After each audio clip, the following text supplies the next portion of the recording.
Hi, everyone. So I am Ashley Bledsoe, Marketing Director here at Side. I run our agent marketing team. So if you're doing any kind of direct mail with us, any kind of AdWords campaigns, any kind of Facebook ads, on top of potentially taking part in the OpCity platform or signing up for our monthly newsletter, that's my team. So, and you can learn more about that at the Genius Bar, which will be outside after. So today, we are announcing, and I think Ed touched on it a bit yesterday, we are announcing the rollout of a new technology that we're gonna be provisioning every single agent that is part of a brand at Side. It is called ActivePipe. It is an email marketing automation software. Love it, love a good yell. Please keep it coming. And with that, we just really wanted to dive in today and talk about what is the customer experience like in 2021, because ultimately, rolling out technology, if you don't understand the why behind it, doesn't make a lot of sense. So what we want to focus on today is really talking through the why behind this new technology, how it's going to be impactful for you and your clients. And then I'm just incredibly grateful to have on stage with me two fantastic partners who have really nailed email marketing as part of their business. Just so you guys understand the structure a little bit, I'm gonna probably, after Jeff and Marette introduce themselves, do a little bit of context setting for maybe 5 to 7 minutes, and then we're gonna get into actually talking with Jeff and Marette. But before we do that, Jeff, can you please introduce yourself, talk about your market area? Jeff and I do this once a quarter, so this is like the line of questioning I always give him. Your market area, your team, and just how long you've been in real estate. Okay, so my name is Jeff Rosa. Thank you. Keep the yells coming, please. Market Real Estate, we're in San Diego. We were the first partner in San Diego, and I have been with Side now for 2 years. We have a team of about 6 agents, most of whom are newer agents. I've been in the real estate business since 2005 officially. Got my start as somebody showing rental properties in nearby Alameda over here one summer, and that's where I kind of thought this is something I'd be interested in doing. Thank you, Jeff. And Marette. I started my career in 2005 as well. And my name is Marette Forrest. I'm with Real Estate in Santa Cruz County. #1 team in Santa Cruz County. So For many years, yeah. For many, many years, yeah. And we have now 20 agents. And you need to update Jason on that, because outside he told me y'all had 40. That's her 40? partner. Yeah. Maybe next year. Yes, so again, just to kind of context set, I'm gonna chat a little bit for the next 5 minutes, and then we're gonna get into talking with Marette and with Jeff, because they do some really fantastic stuff on the content front when it comes to email, and I think that that's really crucial to this conversation. So, just to level set, client experience in 2021 and beyond. You probably recognize a lot of these brands on the screen. So I think the thing that a lot of these brands we can all say have in common is they create great consumer experiences. And a lot of that consumer experience comes down to the level of pure personalization and curation that they bring. Amazon, you look at something on Amazon, the next thing you know, a few days later, you're getting emailed about similar products, similar to the ones you were looking at. The Ritz-Carlton, I have I guess it's an embarrassing anecdote. I went back to the Ritz-Carlton a year and a half after the pandemic, and when I walked in, the guy with the top hat was like, "Welcome back." And I gave him a second look, and he was like, "No, I remember you." It's a very curated personal experience that they deliver. And with that, consumers are actually expecting that experience more and more. Here you have some key stats from a survey from Salesforce, where 73% of customers say that they expect a company to understand their needs. 62% of customers expect companies to adapt based on behavior changes. So that means based on maybe a certain house that they're looking at, maybe a shift in their affordability. They want to know that you're staying tailored to those ever-changing needs. And with that, real estate is also moving in a very, very similar direction. Specifically, I wanted to call out Redfin. One of the things that I found really fascinating when I started talking to partners is how many partners before joining Side put their clients on Redfin. I found that rather than potentially signing them up for the MLS or going third party with a property alert system, they actually sent their clients to Redfin because Redfin created such a great, curated, personalized experience. So with that, what are all these players in the space doing that's so unique and helping them achieve market domination? Specifically, they're creating really amazing end-to-end customer journeys, and they're also leveraging data to help consumers make informed decisions. So they're really creating an experience where as needs, as tastes, as wants shift, they're meeting the people at that moment, at that place.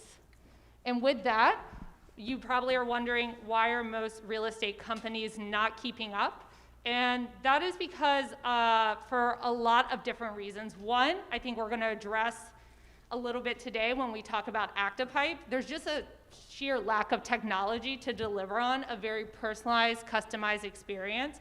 Two, there's just a tendency towards really broad, generic marketing rather than thinking, how do I hone in my message to meet somebody where they're at?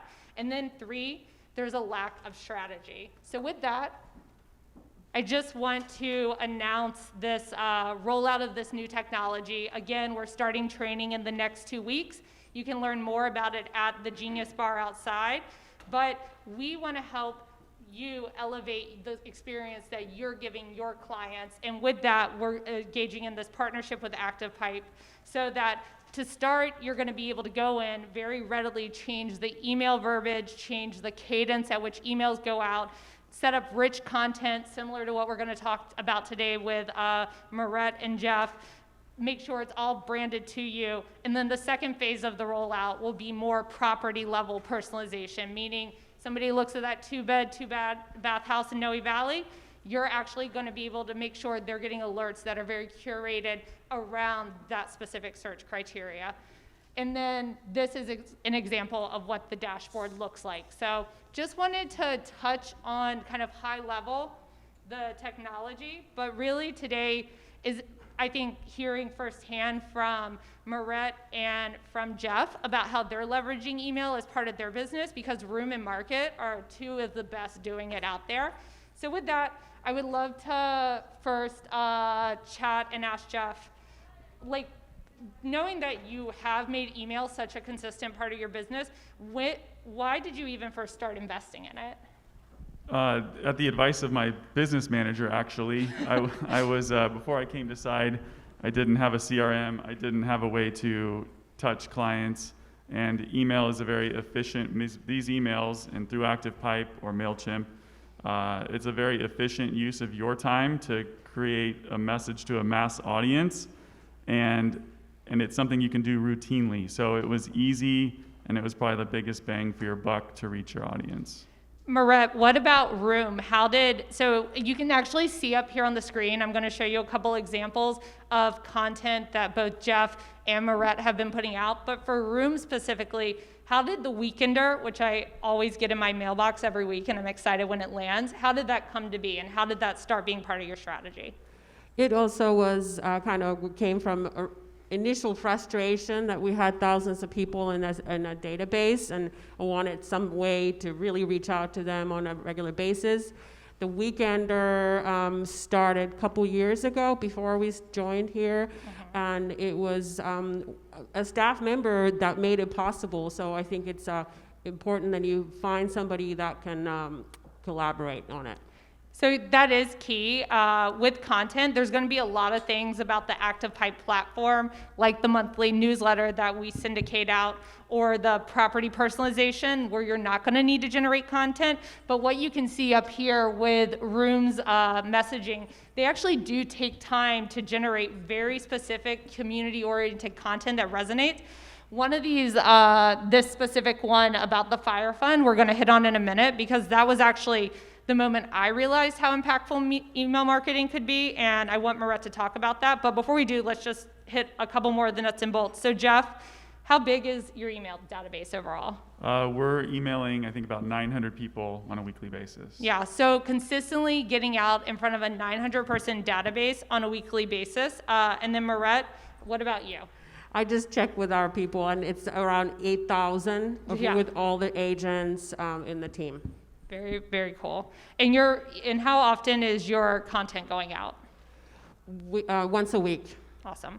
And then Marette, can you talk a little bit, before we dive into the specific content I have up here, what is the content that Room is sending out to its database on that weekly basis? So I really wanted to bring something to the client base that was not about real estate. It was about something else that a person that is currently not maybe buying or selling, maybe they will do that later on. Everybody's a buyer and seller at some point, right? Yeah. So that they would find it engaging even when they're not actively a client. So Yeah, your database is full of, like you said, it's sphere of influence, nurture, people that maybe aren't in the buying and selling process right now. So you wanted the messaging not to lead with real estate. Exactly. So it'd be interesting. So very naturally became the weekender with local events, and tying into local community seemed like a natural fit that would interest people. And there's lots of that information available. Yeah. So it's not really hard to go and Google a couple places, and so it's easy to create that content also. For everyone in the audience, that's actually been a really common tactic I've seen when people get into email marketing. It's just the curation of local events. Because again, somebody else has done the work of creating the content for you. You're just the one curating it. And then you can actually see an example of Room's Weekender right up here, where they actually are talking about the Boardwalk open air market and sharing other events that go on. But then at the end of your emails, you do speak about real estate, correct? Yes, we have our listings there for sure. Yeah.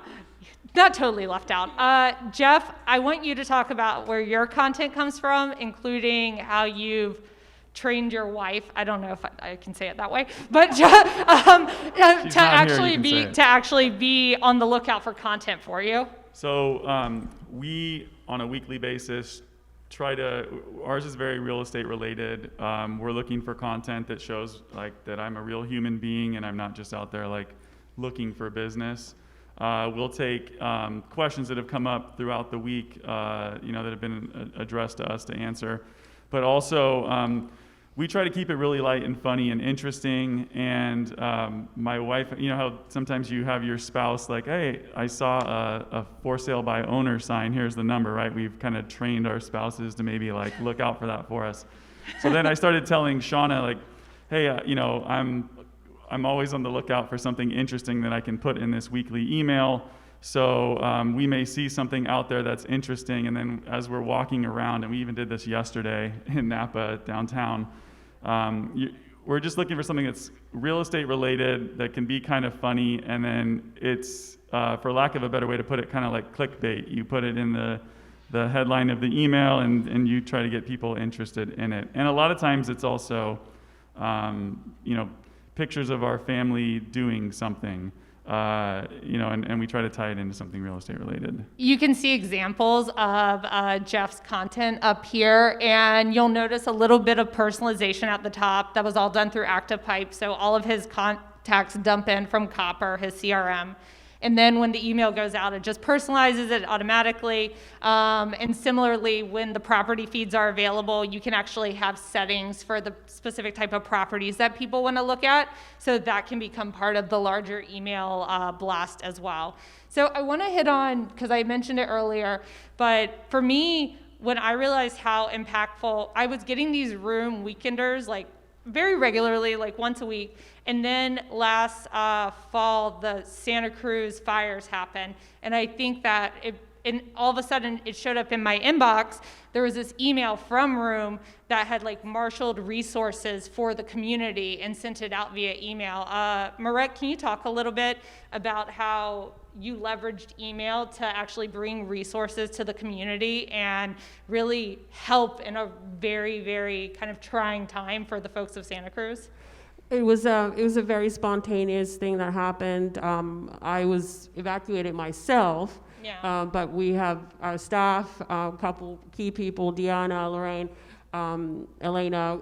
They just very spontaneously wanted to do something and help, and we had this thing out there, the newsletter, and so we gathered, did the donation run, rally thing, and then also created the resource list. Yeah, you just educated people on very basic things, like Yeah. if you need shelter because you've been evacuated, here's a list. If you need supplies for brushing your teeth, here's a place you can go. So it's on its face, email marketing can seem so trite, but they really actually used it to show up for the community in this very impactful way. And you can actually see some of the comments that have come out of the things that Room's sending out. This person, Diane, actually, I asked them all to send me just some quotes from people, and this is unsolicited. This is them sending out their content, and Diane writing back, these are really awesome. No one's doing it at this level of quality. Way to go, Room. And Corinna, who said, I love this newsletter. It's always fun, ideas. But with the resource list, how did the community react to that? It was fantastic. Very people appreciated that, Yeah. and it was needed. So. Yeah. Just being there for the community and stepping up, and realtors are community They're leaders. stewards of the community. Exactly. Yeah, showing up. Jeff, I know you tried to do some community outreach and no one really took you up on it, but do you want to share about what you did for Thanksgiving for the community? Sure. So last Thanksgiving, my wife and I feel very fortunate to be in the position that we're in. We're always trying to find a way to give back. So we decided that we were going to donate about $100 gift cards to the grocery store for local families in need. And we solicited through this weekly email, let us know if you know of any family in need, and we'll happily, just send the gift card their way, and that was the end of it. We put that message forward to be good people and, again, stewards of our community. And 900 people or so know that we did that, and nobody responded to it at all, actually, which is kind of interesting. But so then that put us in a kind of a hard spot of, okay, we need to get these gift cards out, because we don't want to be the people that put out a message of we're doing this and then it doesn't happen. So we scrambled and went to the local church. Always an upright citizen. Yeah. So here, it would have been easy to just say, oh, we got off the hook easy, right? Without doing it. But then we connected through like the preschool and the church, and we actually ended up doing it. But it's a great way to spread goodwill in the community, do good things, and it doesn't hurt your business to have the community know that you're doing good things out there for the right reasons. With that, Jeff, can you talk a little bit about how you've become known as the piano guy for always sharing those out via email? Yeah, so in this email that we send out weekly, oftentimes we'll highlight a property we have for sale or something we're doing, and then for whatever, I do a lot of work with estates where families are cleaning out the family home, and I don't know if you guys out there have ever tried to, nobody wants to take a piano when you're liquidating a house out. Nobody wants anything to do with it. But if you offer this piano to people in your database and say, hey, we have a piano that's looking for a new home, reach out to me if you're interested, and it's on a first come, first served basis. Like in the last year or so, I think I've unloaded 3 pianos, 2 families with kids that are, looking to learn how to play the piano. And so for the person not coming by the piano every day in their business, can you also, and I think this ties in great to the quote that's at the bottom on the screen, talk a little bit about how you have positioned yourself as the Angie's List of your community, and you use these newsletters to promote that and promote your network? Yeah, so another thing that I try to do is, again, be that Angie's List. So I'm constantly in these emails offering my connections to my database. If you need a trust attorney, if you need a plumber, if you need a landscaper, oftentimes in the email I'll say, this week we connected someone in our sphere to a person for irrigation repairs. You're just out there constantly showing that you have value to bring to people outside of a real estate transaction, and you become a trusted resource for connecting those people in your database with things they need. And what do you see on the screen here? Because again, I just asked Marette and Jeff to send client feedback. This is completely unprompted. This is them sending these newsletters out on behalf of their brand on a weekly cadence. And somebody replied back to one of the emails, and I said, "Hi, Jeff. I hope you and your family have been well. My husband and I were wondering if we could talk to you about potentially selling our rental condo. I'm a bit overwhelmed, so your emails regarding your capital to help sell came to mind." So just completely unprompted. Because of these emails he's sending curated out on a weekly basis, it keeps him top of mind with somebody, and now all of a sudden they're reaching out looking to sell. How's that deal going? So right as we speak, hopefully the painter is finishing and the flooring contractor comes in tomorrow. And a little bit of background on that is I offer capital and I manage these improvements to a property at no cost to my clients. They'll pay me back through the close of escrow.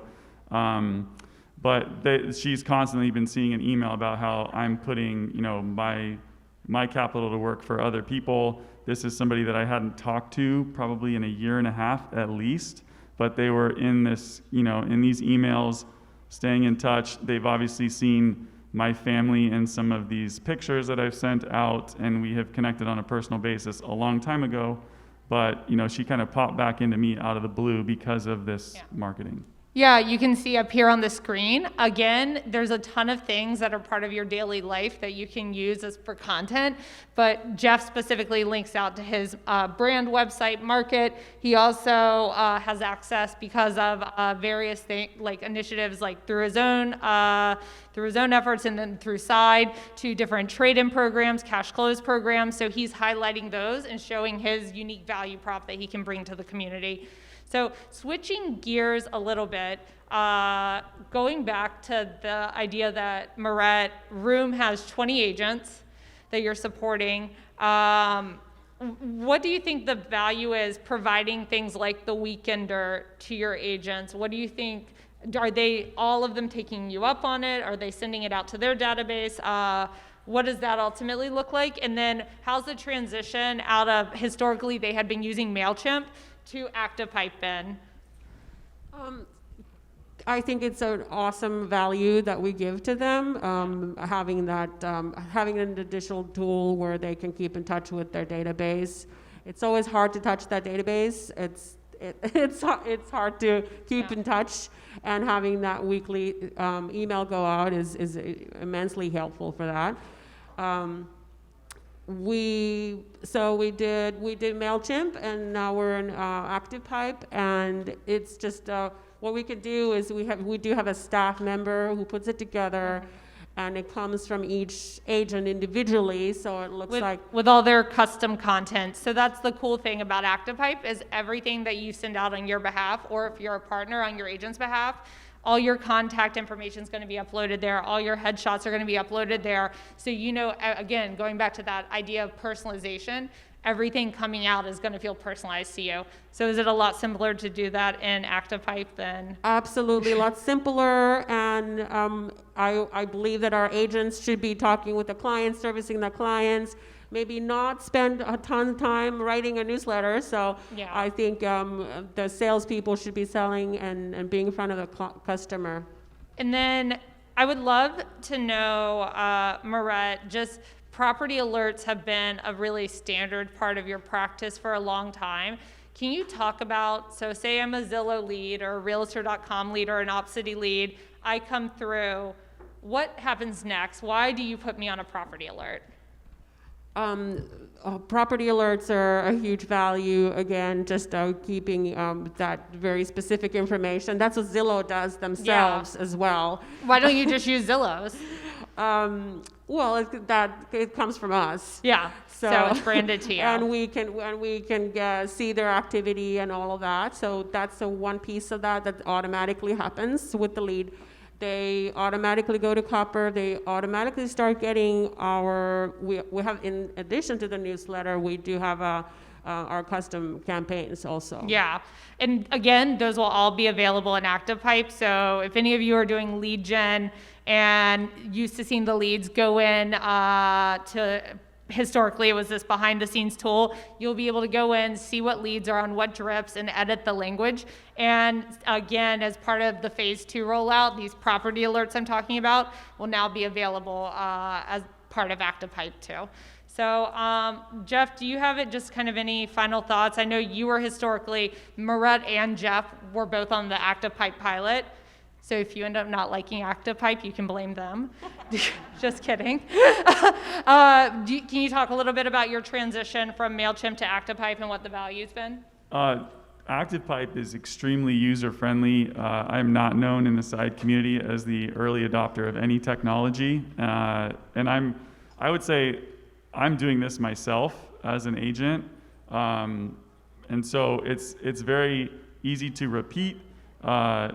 To a real basic level, you're creating a format, and then every week you're taking that last one and cutting and pasting and starting over. It's maybe 20 minutes out of your day to do this. So it's an extremely, quick time-saving tool to reach a lot of people, and it is extremely user-friendly. Like, I think it's easier than it should be, because sometimes I would, in the beginning, would get stuck thinking like, oh, what do you mean I can just drag this thing over? Like, it's that easy. Yeah. So super excited to roll that out to all of y'all in the next couple weeks. If you want to learn more about the tool itself, get some hands-on visibility into it, there will be that Genius bar outside where you can talk to our team about it. But just on the topic of email marketing in general, on the topic of ActivePipe, if you're interested, definitely happy to use these last few minutes to do Q&A. For Maret, for Jeff, they've been getting deals off of these initiatives, off of this consistent email marketing, so happy to answer any questions. And John is going to be the one who's going around with the mic. So I see a hand up. I see a couple hands. Love it.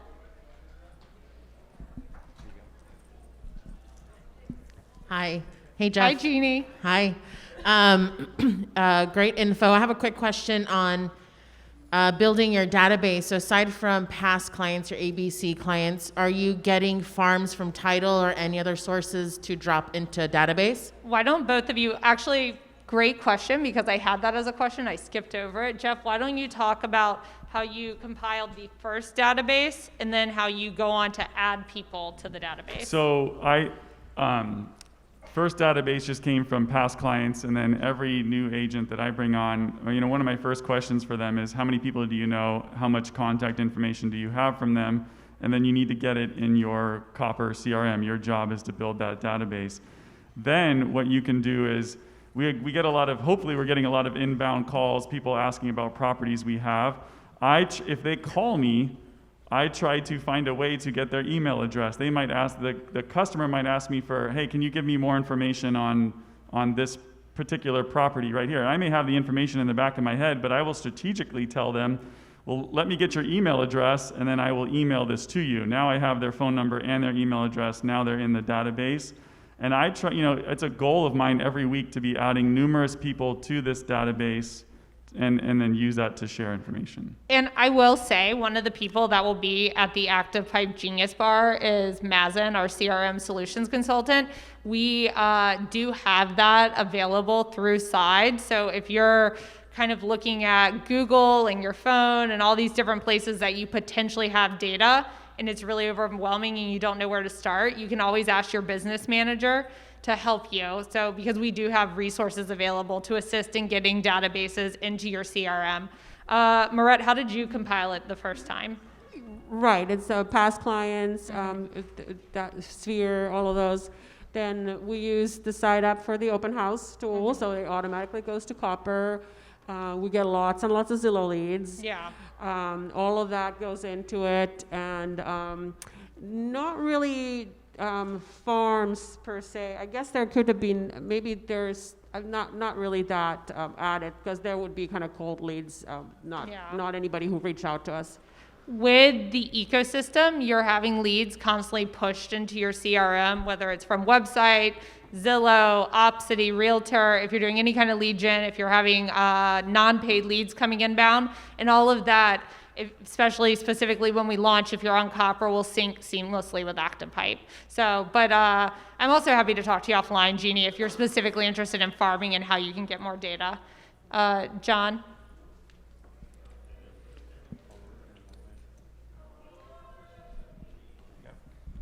Thank you. Hi, this is Sonia Bush from Mammoth Lakes, California. Hi. And I have a quick question for you on your open rate. Do you have an open rate that you track or a conversion rate? Yeah, do you And- know your open rate, Jeff? And the last part of the question, I guess, is at what point do you eliminate, if they haven't opened an email in 2 years, do you take them off? Can I just hop in and say that really quick? So 2 things. ActivePipe has this really cool thing called Safe Send, which means if somebody hasn't opened your last 3 emails, and you can option to turn it on, you can option to turn it off, but if somebody hasn't opened your last 3 emails, they're actually going to cool down on sending to them because they don't want to hurt your deliverability. Deliverability is key with email. And then the other part of your question about open rate, Jeff, do you know your open rate? I'm about 50% open rate. And then you can even track engagement. That's actually incredibly high. That's insanely high. I didn't realize your open rate was 50%. Wow. I'm glad I chose him for my panel. That what about you, Maret? Do you know your room's open rate? I don't have open rate, but I did calculate the engagement. I think that was 3%. Yeah, engagement is when somebody replies back. It's when somebody clicks on a link. So there's a difference. Like somebody could be opening your emails, but when they're actually engaging with the content, that's like an extra level of intent behind it. So, and the other thing I also want to say about ActivePipe is just when you're setting up, they have these things called cadences. You can actually say, when somebody opens up the email, send them on this journey, versus when somebody doesn't open up the email, or when somebody clicks the link, the next email they should get should be this. So you're actually really able to curate it based on their level of engagement. Going back to that earlier point about personalization. We also noticed one thing, that changing from MailChimp to ActivePipe, the rates went up Yeah, significantly. Maret actually told me that the other day. She said she noticed that people that hadn't been getting her emails all of a sudden started getting them because ActivePipe is so good on the deliverability. Alex Wing, what do you got for me? Yeah. Thanks, Ashley, Jeff, Maret, for sharing. I'm definitely going to start using ActivePipe to replace my MailChimp. Question, have any of the 3 of you explored at all SMS text newsletters? And is that even a thing, or do you know open rates, or is that even a consideration, given that nowadays a lot of people are not using email as much as just text message and SMS? Have either of you explored SMS for email for your newsletters? We did a while back a little bit of that. I have not done that recently. Okay, Jeff. I have not done any SMS or texting. Yeah, I mean, texting is always going to have a really good engagement rate.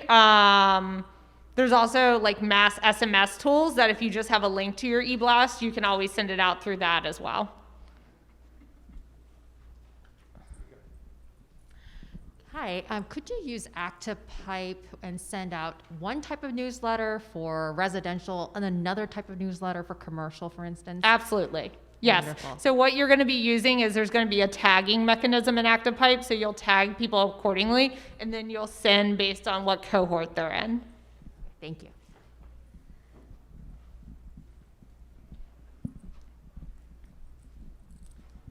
So Hi, Ashley, Rika. you talked about deliverability, and if somebody doesn't open it 3 times, it's a cooling off. What does that look like? So what's the frequency after that? They get paused for a couple months, and then I believe we start to resend. I'll have to get you the details offline, but it's one of the features that I really honed in on, because if you keep sending to people that aren't opening your emails, that hurts your overall deliverability. So we're just trying to ensure that. But it isn't forever that they get pulled off. It just is paused for a couple, I believe like a couple months max. Okay, and I saw that you shared some data and analytics. Is it more detailed, or is that pretty Yeah, much? so that was an example of the dashboard, and that would be your dashboard that you would see when you open it up. So you would see the overall email sent, the overall interaction rate, that means clicks, again, responses, the overall open rate. So that would be your specific view on your business or on your individual account. And is this example one email that was sent, or was that over a period of time, the 10,000? Just curious, because I'm looking at the bounce Oh, rate. this would be cumulatively. Okay, Yeah. thank you.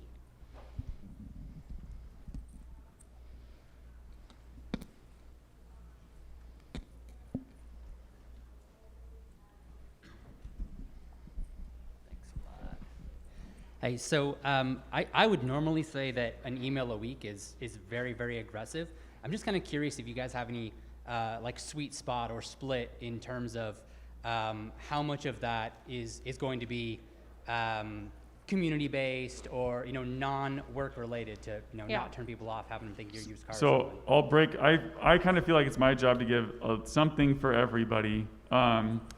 So once a month, there's the email that comes from Side with the market update. So that's for like the data people. So I'm basically responsible for 3 more weeks. In this email, as I break it down, like the very beginning is, I hope you're doing well, it's staying safe and healthy. And then here's something interesting we're doing in the community. And then as you could see in my slides, like here's a property we have for sale. Here's a link to the trade-in program, and then here is a blog post that we wrote that you can link into. And for me, honestly, I'm gonna write this weekly email, whether like 10 people open it or 1,000 people open it. So it's the most important thing is to continually do it, whether the consumer or the person in the database opens it or not, or engages with it or not. I just want it to be there for when they're ready to read it. And I try to make an attractive headline to make it something they want to open. Jeff is the second partner I've talked to who takes a very personalized, almost like blogging approach to email.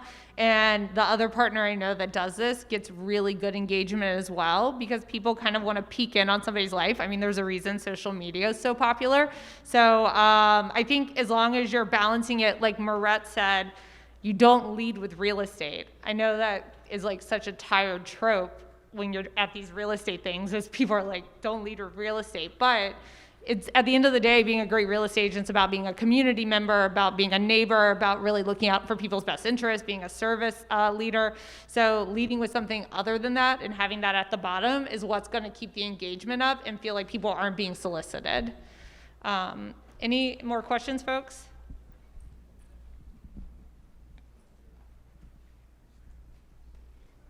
Thank you. How do you incorporate video and maybe a little more interactive features inside of these automated emails? And you talked about personalization. What are the extra layers of personalizing and curating that you do? And what does that look like? So video specifically with this will be links out to YouTube. It's not a bomb, so you're not having embedded video. It will be links out to YouTube. The personalization comes in 2 forms. One, when you set up three. One, when you set up the cohort that you're going to, you can curate very specific content to that cohort.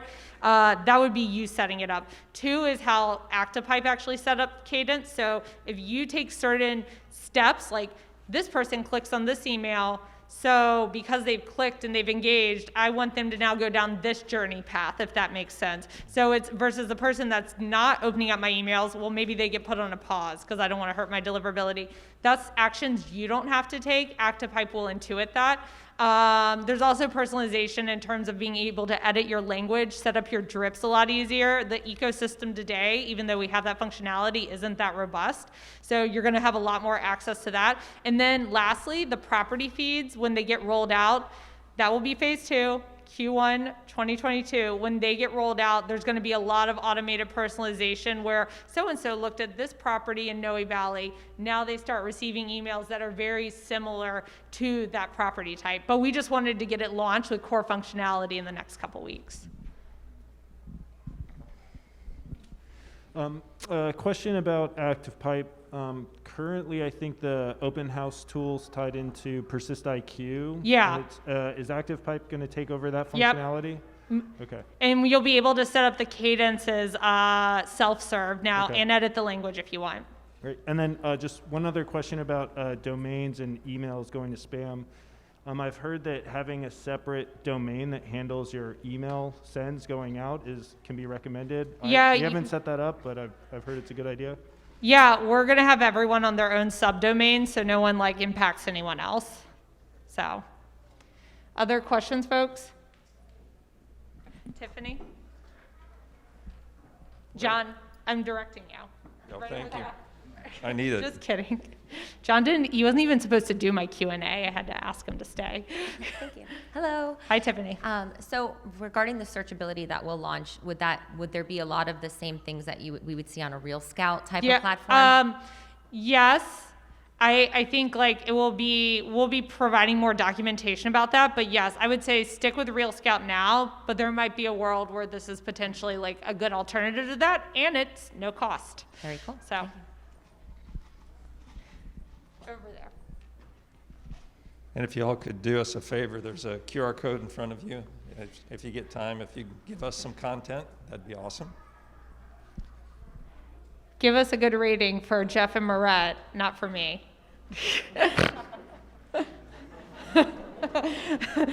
My question is, well, first of all, I'm a writer, and I'm so excited to hear that this is still relevant writing. Yeah. Although I don't believe you that anyone actually reads it anymore. She had the OG San Francisco blog, everyone. Like the most high traffic blog in San Francisco. So SF hot list. Yeah. But so my question is on frequency. Well, first of all, I wanted to confirm we can rewrite our content, right? Yeah, so you guys absolutely. can keep writing what you want to write. Yeah. Jeff, do you want to say you write all your own content? You take our stuff and you like mix and match it with what you want to say. Well, I leave once a month to side for that content, but then I'm personally writing something every week, and I will be doing it for this Thursday, and I kind of need to get started on that soon. But yeah, I'm doing it something unique. It's following the same format every week. I'm personally writing it and hopefully doing a good job of editing it too. So how important do you think every week is? I've always done twice a month, and it's probably more important for me to be in the routine of doing it on a weekly basis. And again, like I don't feel like if people want to open it, terrific. If they want to opt out of it, that's okay. I think I'm doing it more for me, and then I do want to stay front of mind and relevant, and that's where it becomes very important to keep it unique and entertaining, and something they may want to open and read and look at. I don't like to over-engineer a problem, but with ActivePipe, it would be pretty easy for you to split your database and potentially just for 8 weeks, send to somebody on a weekly basis versus a bi-weekly and see if that shifts the open rate at all. Moret? Yeah, we have a staff member, Lorraine, that writes the content, and she's our copywriter. She also writes our blog, so that's kind of ties into the newsletter. So we're using the same content in lots of places: social media, newsletter, the blog, reusing it in different ways. Blogs are great because you can then chop that into small pieces too, and have content for, it's kind of spread it out.